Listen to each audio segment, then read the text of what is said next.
Hello, everyone, and welcome to the fourth discussion of the second day of GovTech Week.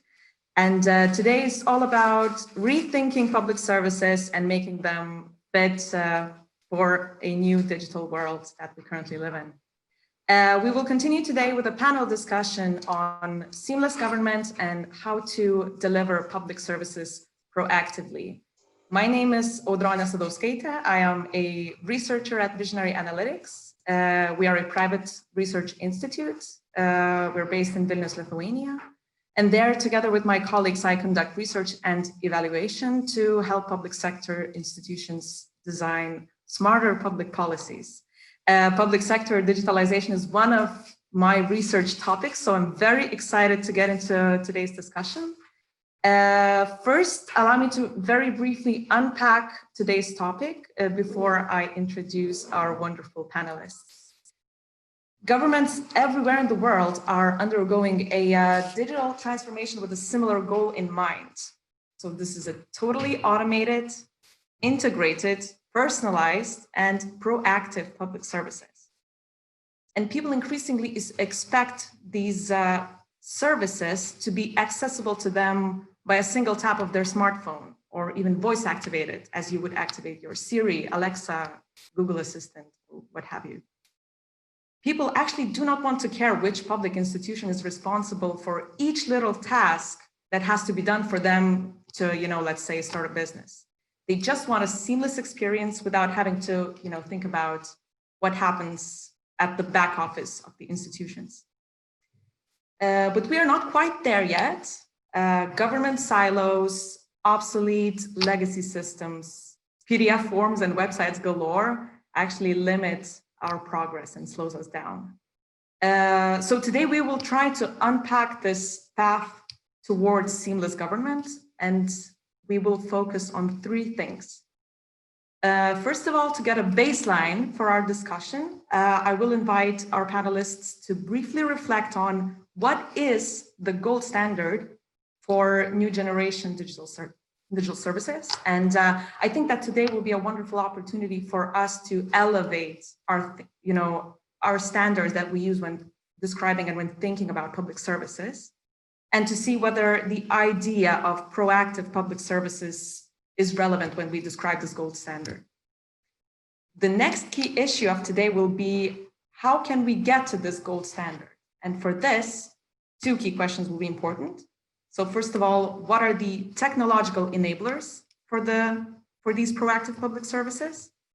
And also, what are the other non-tech related success factors that enables a fast digital transformation of the public sector? Whether these success factors would be human resource, governance, legislation related, or whatever else. And here to discuss this with us today, we're very lucky to have 4 digital government ambassadors that will share their insights from working in or with governments. And allow me to introduce our first panelist, Colin Cook, Digital Director at the Scottish Government. And as a Director of Digital, Colin spearheads Scotland's efforts to reinvent public services for the digital age, among many other areas of his work. We're very happy to have you with us, Colin, and we're very excited to hear about Scotland's digital transformation. Hello, looking forward to it. Next up, we have Christo Wacher. I hope that I pronounced that at least somewhat correctly. So Christo is the Chief Technology Officer at the Estonian government. And Christo describes himself as an engineer by heart, but anyone who has heard him speak knows that he has a talent of translating extremely complex things into simple and easy to understand concepts. Christo, thank you very much for joining us today. Thank you. Next up, we have Frank Lehman. He's a manager of international relations at the Digital Transformation Office of the Belgian federal government, which is a part of a broader government organization called BOSSA. Within his role, Frank manages relations with the European Commission, OECD, and the World Bank. Frank is also an active member of numerous high-level groups of the same World Bank, OECD, and the European Commission, and all of them are related to e-governance, digital transformation, and similar topics. Frank, we're very glad to have you with us today. Hi, Adron. Greetings from Brussels. Next up, we have Bartosz Bluj-Stodulski, who's the CEO of Laboratorium EE, which is a private research and development center located in Warsaw, Poland.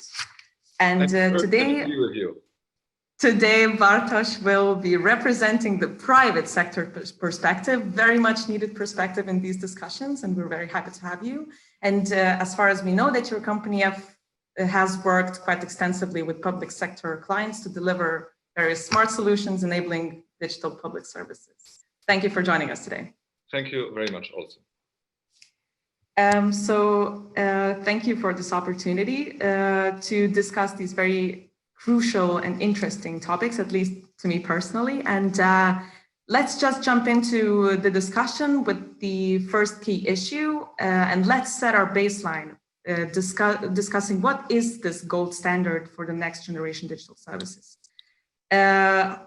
More specifically, I'd like to invite you to reflect, how did our expectations for digital services evolve in the past 5 or 10 years, and how central to this gold standard are proactive public services and seamless governance? And I'd like to invite Colin to kick off the discussion and share some thoughts with us. Thank you.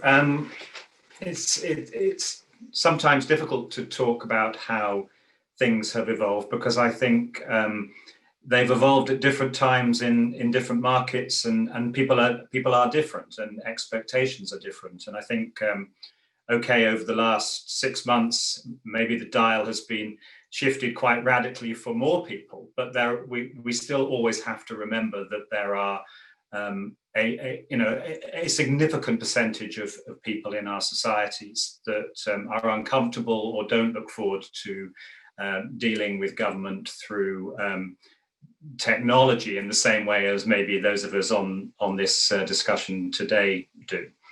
And I think to a large extent, if we look historically, our expectations of public services have been set by the experience of services in other sectors, particularly the private sector. And I think if I go back 5 to 10 years, I think that was usually what one would hear as a driver of the digitization of government. It was that quite often expressed very simply as, if I can bank 24 hours a day, or I can buy theatre tickets at any time of night, why can't I engage with government on the same basis?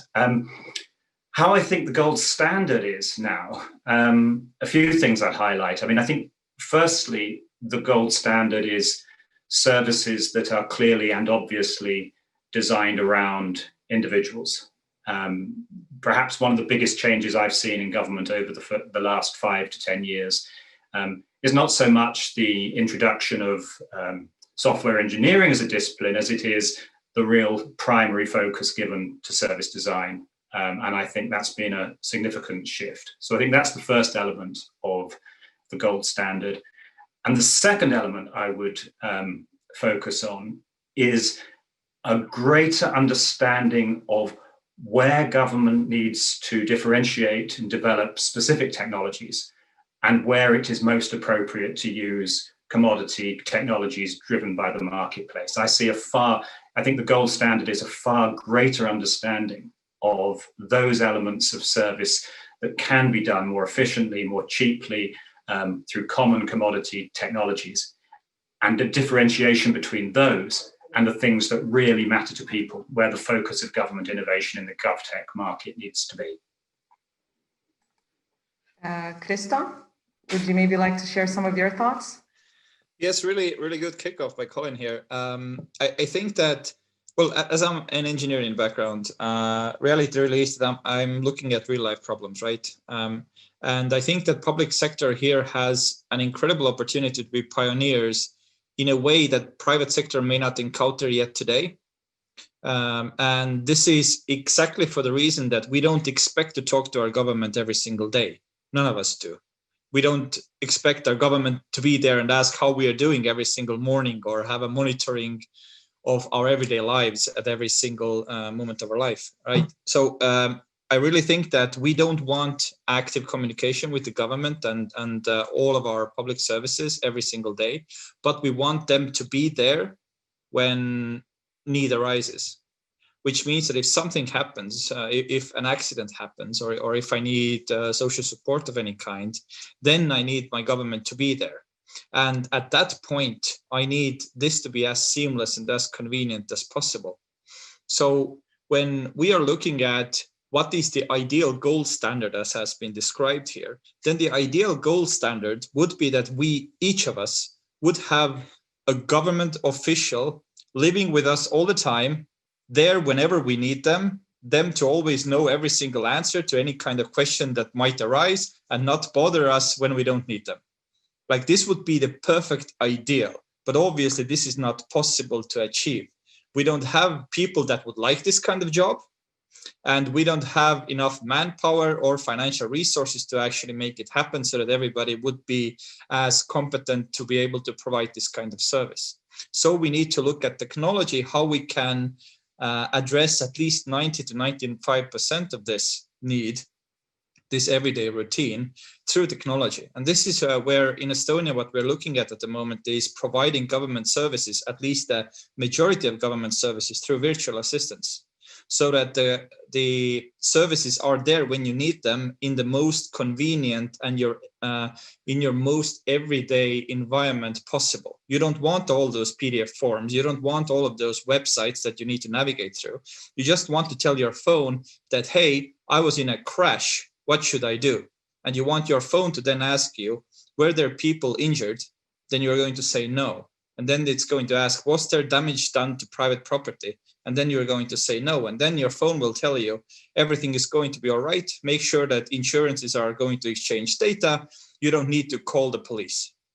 And this is the kind of service that you would expect to get if you were to ask a friend that already knows all of your answers, such as like calling your parent that knows all the answers, or your friend that knows everything, right? You expect same kind of assistance from a government that gives you this kind of assistant that is able to make your problem solved, but also make you believe that now this is done. I did everything that I had to do without having to again read through multiple forms or all the minutiae of some small text or small print in some government bureaucratic text. You really want it to be an assistant provided with the help of technology. And if we can get there with 90 to 95% of service delivery, then we believe that citizens are going to be happy as well.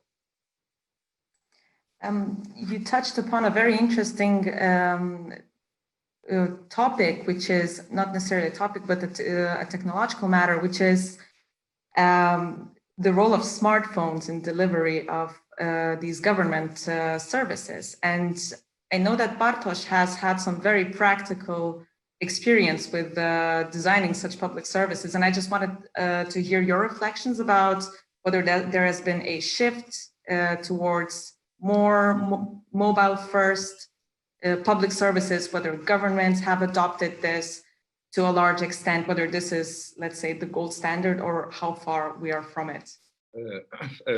Thank you. We opened a very big discussion about these gold standards because the personalization, as Christo was saying, is one of these gold standard legislation, and of course the data privacy is the second gold standard, because we can't forget about that we collect a lot of data about our citizens, but also the data must be very safe, and it's a gold standard. But you touch the next way of thinking about digital public services. It's a mobile first. In my opinion, 10 years ago, we were happy when the paper moved to the web forms on our laptops. 5 years ago, we start to using the marketing word digital service designer, and everybody starts to make a new job.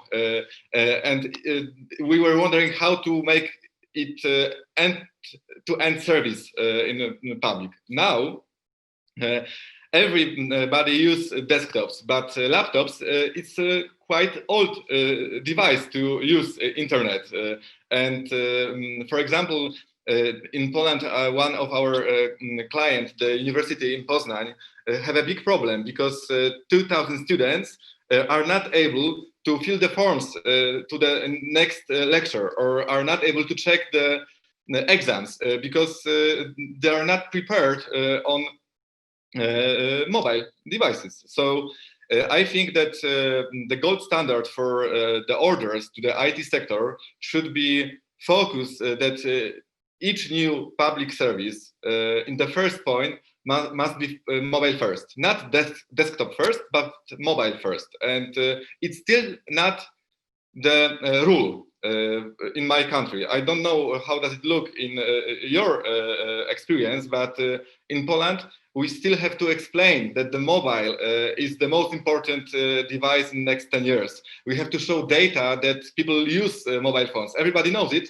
but in orders, it's not obvious. So the conclusion from my part about personalization and automatization is without mobile first philosophy, it will be not useful, and we will not able to change the public services. Thank you very much for these reflections. And when you were describing this understanding of public services, which at some point was very prevalent here as well, as just putting paper forms online, so basically just making accessible whatever PDF form to order a service. However, you would still have to submit the form, be contacted via email, maybe have some calls, etc., etc. But so I think that this, we're talking about the gold standard, but we need to sort of understand that our springboard is something as putting paper forms online, still prevalent in some governments. But I wanted to invite Frank to reflect a little bit on this, and just, from your experience, working with the European Commission, with, OECD, to what extent do governments have shifted away from this mindset towards, real-time governance, proactive services, or, do governments still struggle to achieve this shift in mindset? Not longer than 20 years ago, even less. We were still in a one-way communication where the public sector was just imposing things towards their citizens and industry without even asking them whether there was a need for, or whether they liked it, or where that was useful. And I think that is the most important change that happened. That is, we went from a one-way communication to a two-way communication. And all of a sudden, you had these citizens who were telling the public sector what they wanted and how they wanted to interact. And yes, then the public sector had to go through a learning curve, and probably still is.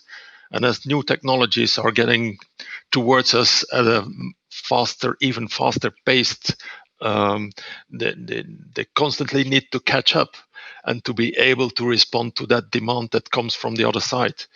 And we in the beginning, we said, let's make sure that the citizen can decide which tool he uses, which he prefers to interact with us.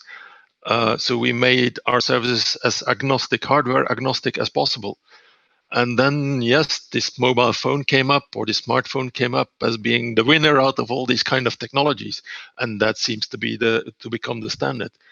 So it's now up to us to catch up with reality and to be at the same pace. At the same time, services are being personalized, because we saw that was a real need from the citizen side. And we have all the data, we have the infrastructure. We just needed to organize ourselves to make sure that we could offer services in a personalized way. And actually, technically, that was not too much the challenge. We were capable of doing that, and still are. Our challenges today are to digest these new technologies as soon as possible, so that we know what the advantages, where we could fit it in, so that we can even be more responding to what customers need. And you hear me talking about a lot of words that are marketing related. that's probably the new job that public sector needs to learn, is to add that little marketing aspect in a positive way. I mean that, yeah. So we build services, but maybe we are not always very good in how to launch it into the market, how to educate people, how to tell them how to use it, what it can do for them. I very strongly believe that that is a task we need to focus on. And then one last little thing I would like to put here on the table, that is, we have also shifted from isolated kind of services towards a reorganization of that in the form of live events. And I think that is something that is becoming very actual today. While doing that, we take away a bit of the technical complexity, and we put it more in a language that is easy to understand, easy to locate for a citizen. And as a consequence, if he understands it, he will use it more often. So these are the priorities we need to focus on for the moment. I think that you've touched upon a very, very important thing. And thank you very much for that. This is just the perfect segue into the next thing that I would want to invite you to reflect on, is the new technologies that would enable these personalized, live event focused, integrated, whatever, mobile first digital public services. And I think that both in Lithuania and probably elsewhere, we are no longer strangers to, such previously unknown and strange concepts such as, microservice architecture or, government cloud, which we are also developing here in Lithuania. So I wanted us to touch upon a little bit of these technical concepts without getting too technical about them, but I'd like to invite you to reflect upon what are the key technological enablers for such services. What have you tried to implement so far? What has worked? What hasn't? What do you plan to do in the future? And I'd like to invite Christo to kick us off here. Yes, pitching it to the CTO, right? Definitely. There are certain things, but I think to reflect back on earlier discussions here, is that it's never about technology. Technology is a means how to actually make these things happen. One of my favorite things is that we are like right now in 2020 and we are discussing like these new kind of technologies and how they could provide proactive service and more personalized services. But when we look like back down in the history, we already see like one of my favorite software guys, Melvin Conway, who said a Conways Law, and his Conways Law was that we need to make sure that we are flexible for change, which means that already in the 80s, it was already an idea that technology needs to be flexible, because we want to be flexible as governments, as a society, as people in our everyday lives. So we don't want rigid systems, which immediately in today's context obviously means cloud readiness in order to deal with scale. It also means microservices, and especially not just microservices, but event-driven and autonomous microservices, which means that we don't want governments that fail just because it's a single service fails. We still want to provide multiple services. And these two things are incredibly important. So in Estonia, we're looking at also, as you mentioned here, government cloud and cloud readiness and microservices.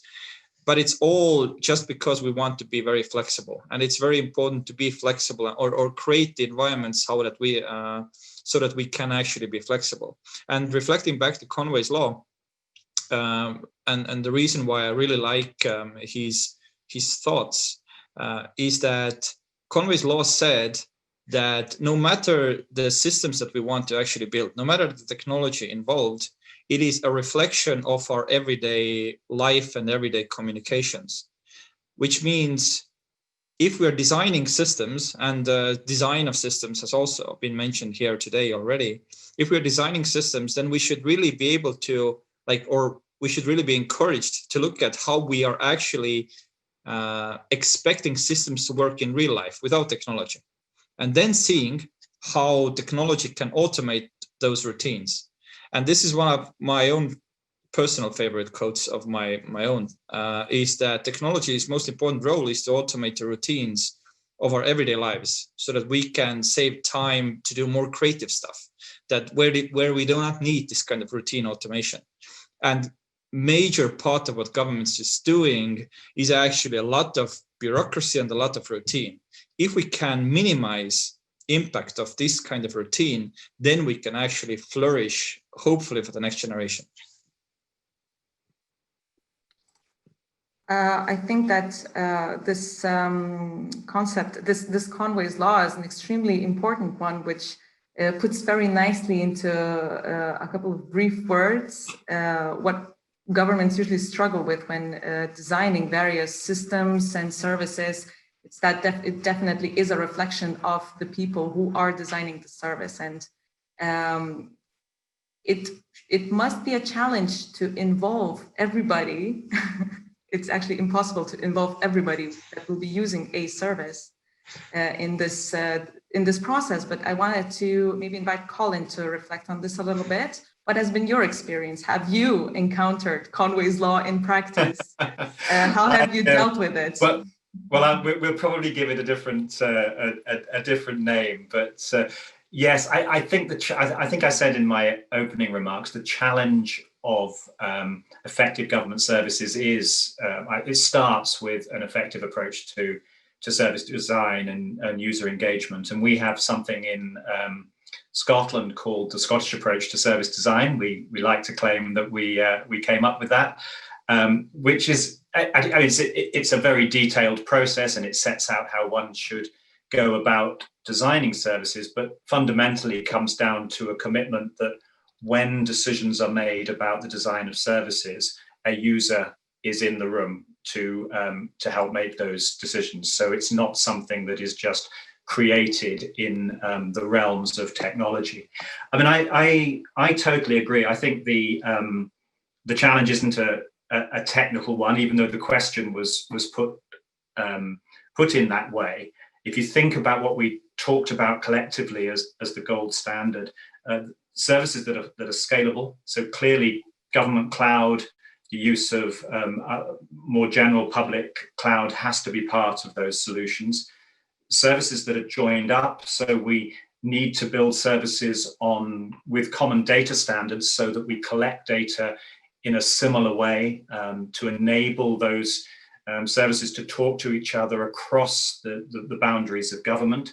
Services that are accessible and flexible and adaptable. So again, digital standards that allow for that to happen, that ensure that people can use them, that allow you to use the best private sector technologies as part of the overall response. And we're doing all that in Scotland. We have a program to help migrate away from legacy technologies and move to the cloud. I mentioned the Scottish approach to service design. We have a set of digital standards against which every new standard is obsessed, and if it doesn't pass that assessment, will not reach the marketplace and will not be introduced. And I think it's that kind of approach that we're seeing in governments right across the world, and we're proud to be part of that movement. I think that it would be very interesting to reflect on this process of public sector development. So we've already touched a little bit upon engaging, citizens, users of the service when designing these public services. And just to keep you here, Colin, for a little bit, could you tell us a little bit about the digital commercial services that you have launched, and how is this fundamental into sort of getting the market intelligence, getting the knowledge, and bringing these public services a bit closer to the user? Yes, I'd love to. I mean, well, I think out of our original apologies. Can I start again?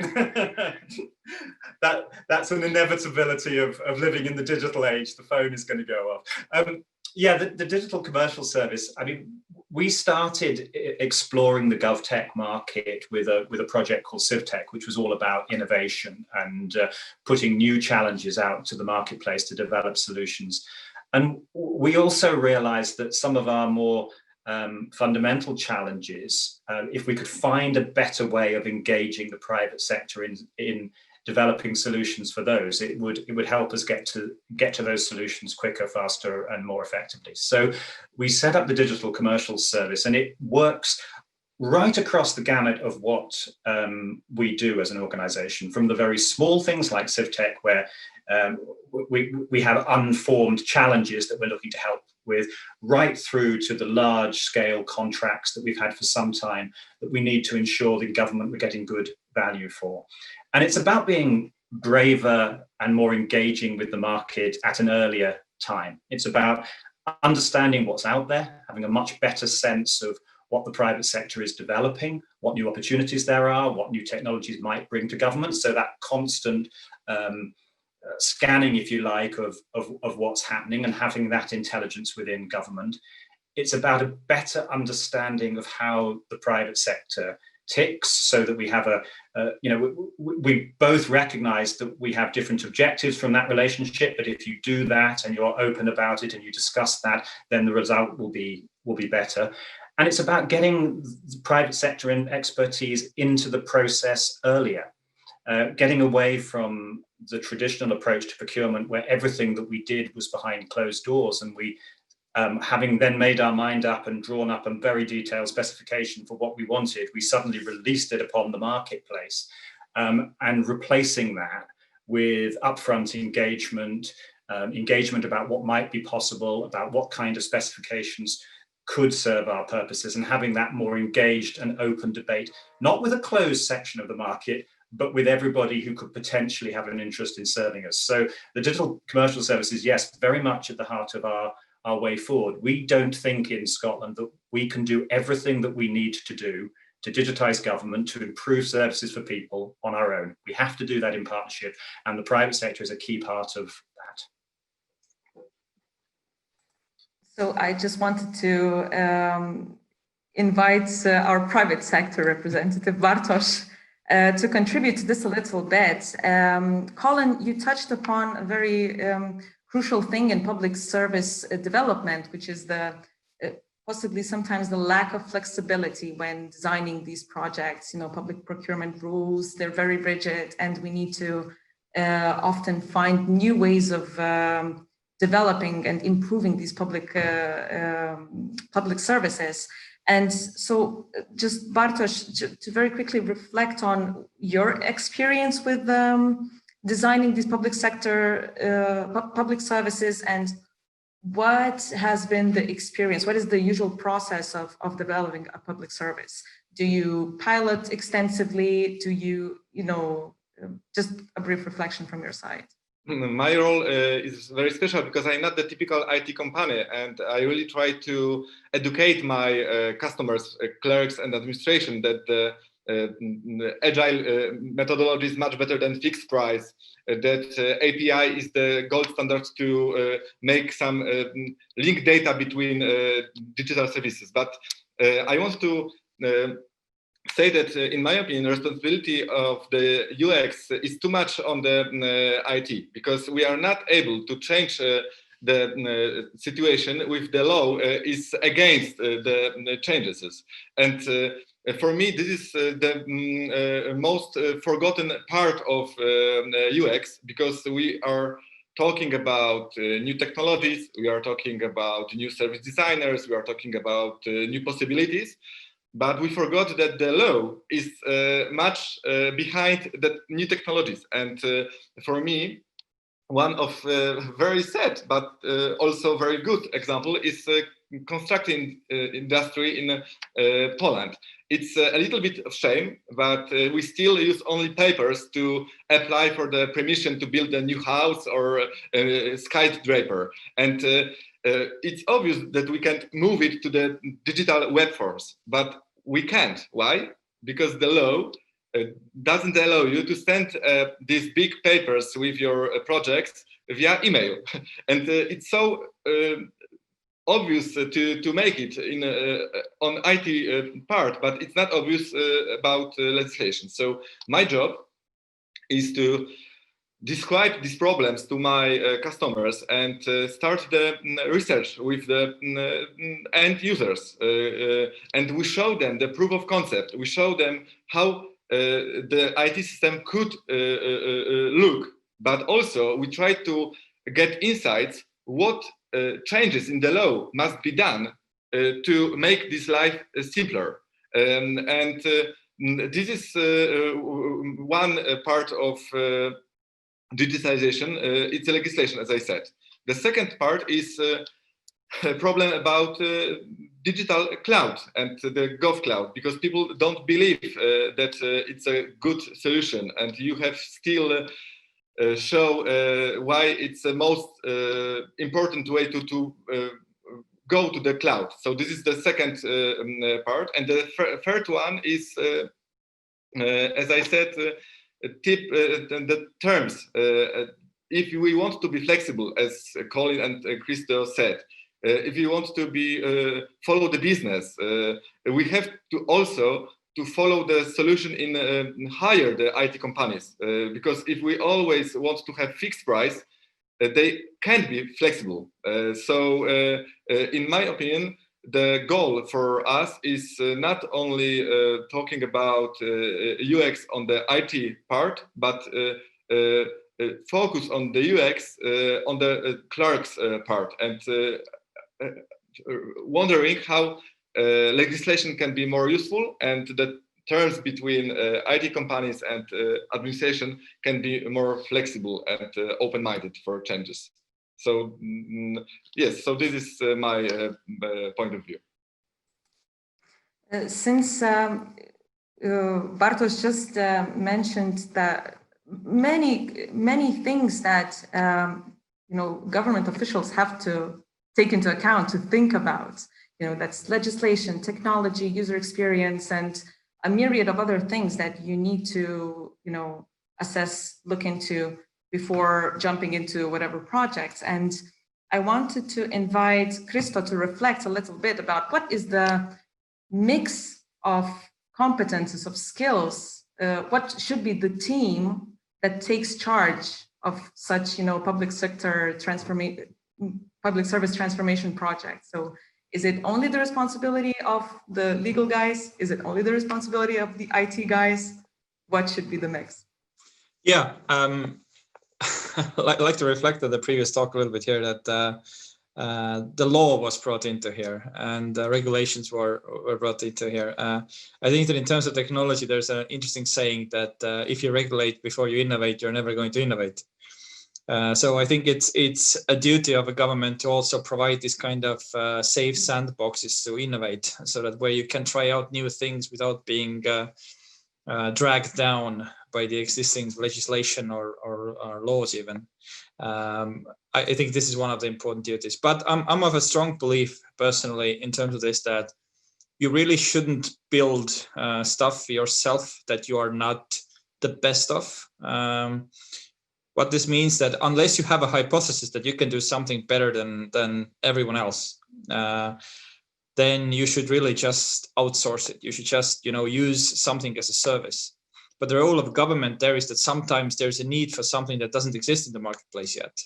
And in this sense, at that point of time, the government should take a stronger control as a driving force to make it happen, using partners in the private sector, but having much more control over it until they've gotten answers to their hypothesis, until they've seen that there might be a business case, and then they can push it into private sector.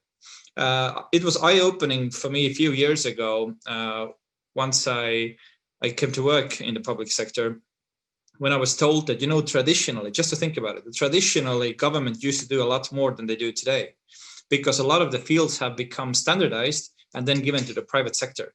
Things such as banking or infrastructure and communications. These were traditionally fields of a government, and now government just assures fair use and the rights of the citizens, but these services are being provided by the private sector. And I think that for the next generation, the same thing applies. as a government, we're kicking off new things, making sure that the rights of a citizen are kept safe.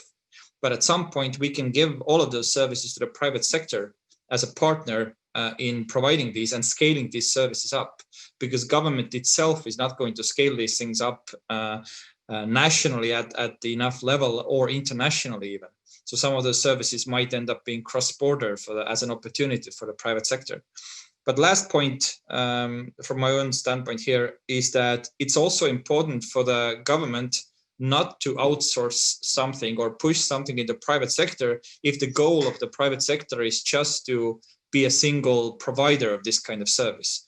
Unless private sector is willing and has a very clear goal to scale this up to sectors maybe beyond private or public sector for other service providers, so other private sector companies, then it shouldn't be outsourced, because then it's more expensive for the taxpayer.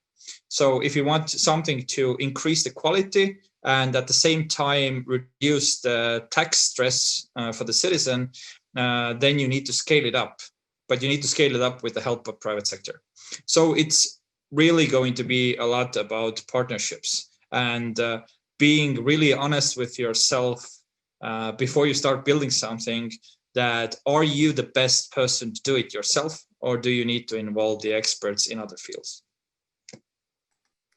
A very interesting thing to bring into this discussion, I think, would be to discuss the role of political leadership and the role of governance in the digital realm. I'd like to invite Frank to reflect on this a little bit. To what extent these things are crucial in order to enable such processes, such partnerships, to just in general, to have a successful process of public service development?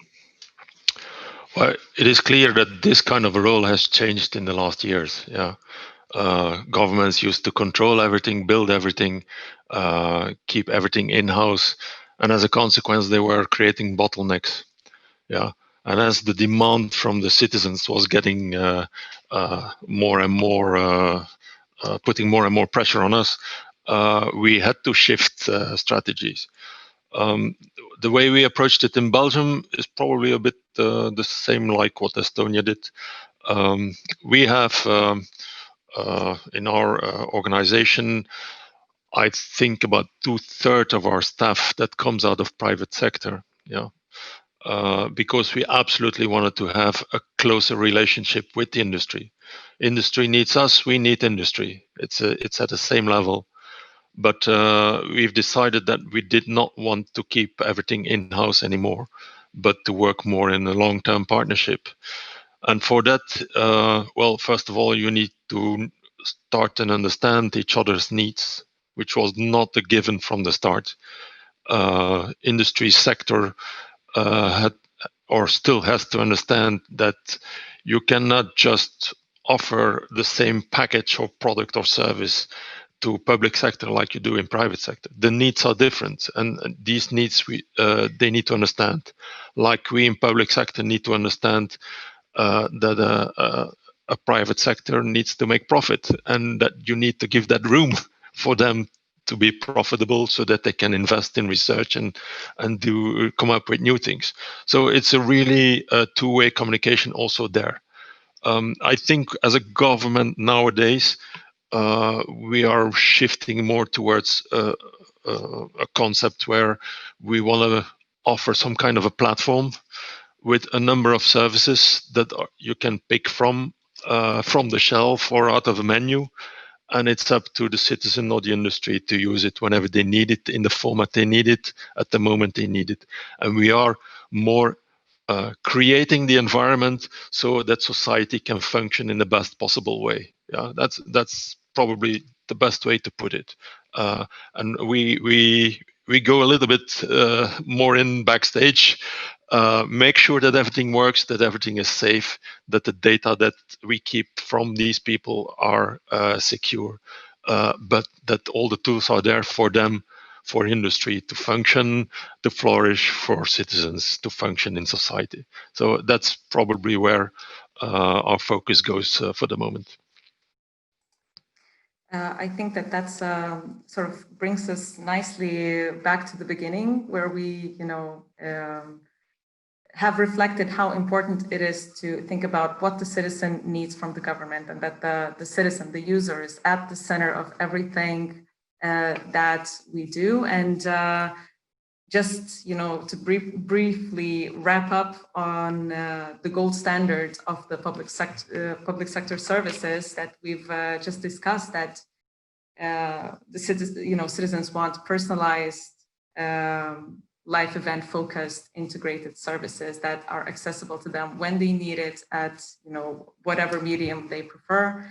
And we've actually discussed a little bit about how do we get there, how important partnerships are, how important it is for the government to have open channels of communication with businesses, with the citizens. And I think that that's the collaborative aspect of this is the sort of the recipe for success for these new generation services.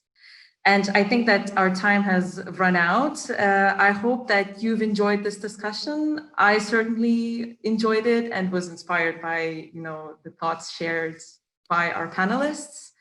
Once again, my sincere thanks go out to our digital leaders, Colin Cook, Krista Wacher, Frank Lehman, and Bartosz Stodulski. Many thanks for everyone who joined us today. We'll be looking forward to seeing you in our other panels. Thanks again to all of our panelists.